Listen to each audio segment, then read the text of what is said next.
রমজানে ইফতারিতে আসলে একভাবে আমরা দেখা যাচ্ছে ভাজা পোড়া, জিলাপি এগুলাই খাই। তো জিলাপি নিয়ে অনেক ট্রল হচ্ছে। কেউ মুড়ির সঙ্গে জিলাপি দিয়ে মেখে খেতে পছন্দ করে, কেউ পছন্দ করে না। তো আমার বাচ্চারা খুব লাড্ডু পছন্দ করে। আসলে যে ঘরে বাচ্চা আছে তখন দেখা যায় যে নিজের পছন্দর থেকে বাচ্চাদের পছন্দর দাম দেওয়া হয় বেশি। তো ভাবলাম যে বাজারে টেস্টি ট্রিট থেকেই রাব্বুর লাড্ডু কিনে নিয়ে আসে, তো বাসায় বানিয়ে ফেলি। তো আজ ফার্স্ট ট্রাই করেছিলাম, আলহামদুলিল্লাহ ফার্স্টই খুব ভালো হয়েছে। তো এখানে হচ্ছে প্রথমে আমি বুটের ডাল ভিজিয়ে রেখেছিলাম। তো ভিজিয়ে রেখে তারপর সেটাকে ব্লেন্ড করে নিয়েছি। ব্লেন্ড করে নিয়ে একটু লবণ দিয়ে এবড়ো থেবড়ো করেই দিয়েছি। খুব ভালো শেপ আমি করি নাই, কারণ খুব ভালো শেপ করার দরকার নেই। এটা আবার ক্রাশ করতে হবে ব্লেন্ডারে দিয়ে। সো এত ভালো শেপ দিতে হবে এমন কোনো দরকার নেই। তবে ভাজাটা মোটামুটি গোল্ডেন ব্রাউন করে ভেজে নিতে হবে, তো ভেতরে যাতে কাঁচা না থাকে, কিন্তু কালারটাও যাতে নষ্ট না হয়ে যায়। তো হ্যাঁ, এক ভাজা হয়ে গেছে। আবার দিলাম এখানে আমি 250 গ্রাম ডাল দিয়ে বানিয়েছিলাম, তো অনেকগুলা হয়েছে লাড্ডু। আসলে বাসায় বানালে জিনিসটা যেমন স্বাস্থ্যকর হয়, সবাই মন ভরে খাওয়া যায়, এই আর কি। তো এটাকে আবার হচ্ছে ভাজার সাথে সাথেই তারা ভেবেছে পেঁয়াজও ভেজেছি, খাওয়ার জন্য তারা চলে এসেছে।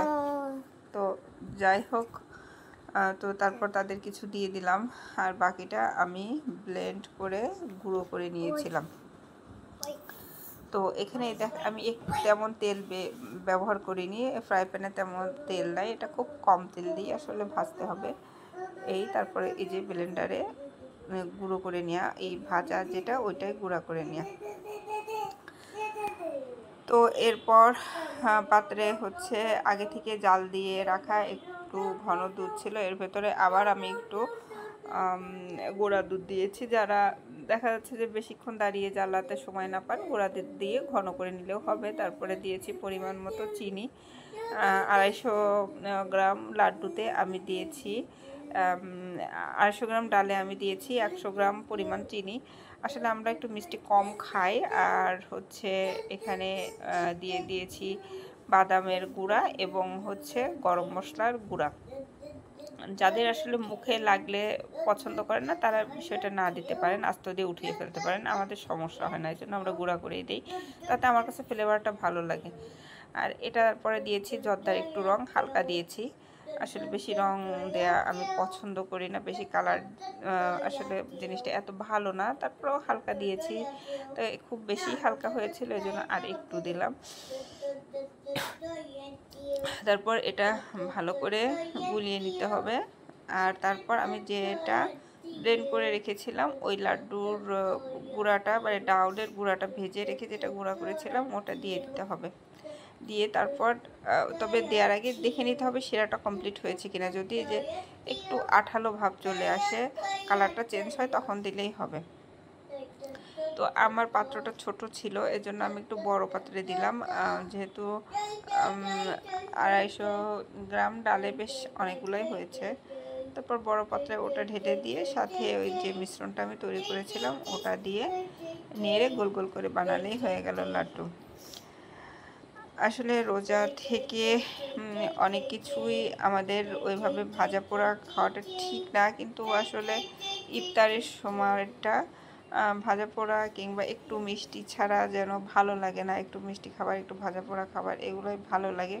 এজন্য চেষ্টা করি এইটা যেন অন্তত হাইজেনিক হয়, একটু কম তেলে সব কিছু করা হয়, কিংবা একটু তেলটা ভালো হয়, দোকানের পোড়া তেল না হয়, এই আর কি। এই জন্যই স্বাস্থ্যকরভাবে করা। আসলে যে দেশের লোক আসলে যেভাবে ফুড হ্যাবিচুয়েটেড হয়, জাপান, চায়না, ওদের আসলে ওইভাবে সিদ্ধ খাবার খেয়ে, কম তেল মশলা খেয়ে, কিংবা দেশের অন্যান্য দেশের অভ্যস্ত। আমরা বাঙালিরা তো আসলে ভোজন রসিক, আমাদের আসলে তেল ঝাল এগুলো খেতে অভ্যস্ত।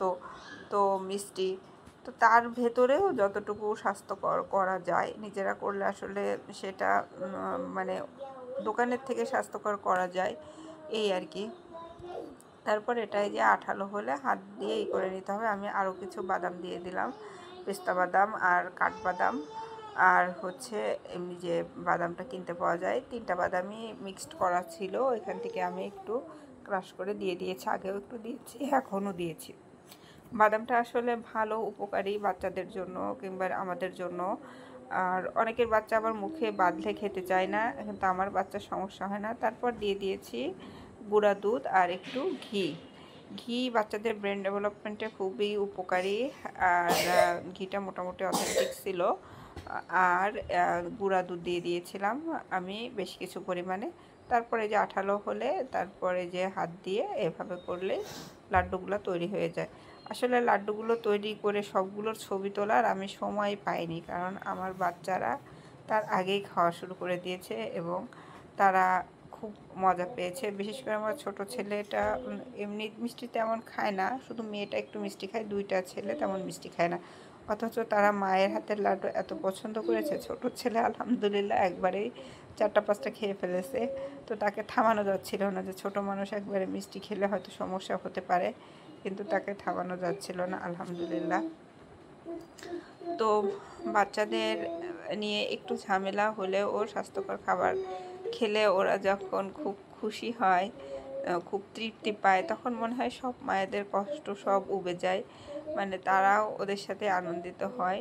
এই যে সে অলরেডি 3টা শেষ করে ফেলেছে, এখন বাটিও ধরতে দিচ্ছে না যে আমি হয়তো খেতে দিব না।